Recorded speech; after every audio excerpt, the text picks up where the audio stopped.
दास और भगवान श्री कृष्ण। एक बार संत सूरदास कहीं पर भजन करने गए थे। भजन के लिए उन्हें आमंत्रित किया गया था। भजन कार्यक्रम समाप्ति के बाद जिनके यहाँ गए थे सूरदास जी, उनको ये ध्यान ही नहीं रहा कि उनको हमको घर तक पहुंचा देना है। घर वाले दूसरे अतिथियों की सेवा में व्यस्त हो गए।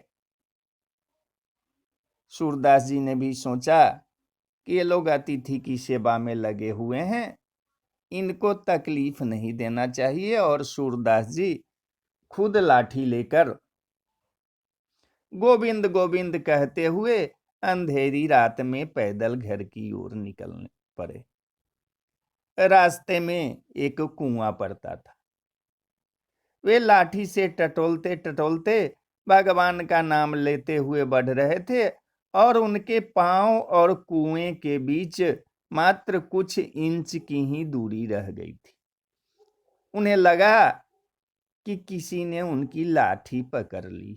तब उन्होंने पूछा कि तुम कौन हो? तो उत्तर मिला, बाबा मैं एक बालक हूं, मैं भी आपका भजन सुनकर लौट रहा हूं।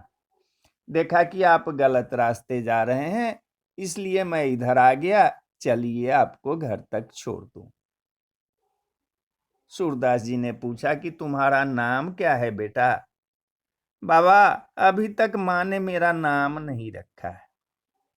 तब सूरदास जी बोले कि मैं तुम्हें किस नाम से पुकारूं? तो कोई भी नाम चलेगा बाबा। सूरदास ने रास्ते में और कई सवाल पूछे। उन्हें लगा कि हो न हो यह कन्हैया ही है। वे समझ गए कि आज गोपाल खुद मेरे पास आए हैं, क्यों नहीं मैं इनका हाथ पकड़ लूं। यह सोच उन्होंने अपने हाथ उस लकड़ी पर कृष्ण की ओर बढ़ाने लगे। भगवान कृष्ण उनकी यह चाल समझ गए। सूरदास का हाथ धीरे धीरे आगे बढ़ रहा था, केवल 4 अंगुल का ही अंतर रह गया। तब श्री कृष्ण लाठी को छोड़कर दूर चले गए। जैसे उन्होंने लाठी छोड़ी, सूरदास विह्वल हो गए, आंखों से अश्रुधारा बह निकली। सूरदास जी बोले, मैं अंधा हूं, ऐसे अंधे की लाठी छोड़कर चले जाना क्या कन्हैया तुम्हारी बहादुरी है? और उनके श्रीमुख से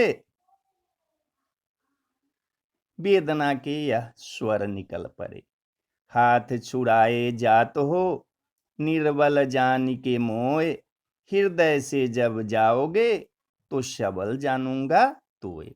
मुझे निर्बल जानकर मेरा हाथ छुड़ा कर जाते हो, पर मेरे हृदय से जाओ तब मैं तुम्हें मर्द कहूं। भगवान कृष्ण ने कहा कि बाबा अगर मैं ऐसे भक्तों के हृदय से चला जाऊं तो फिर मैं कहाँ रहूं?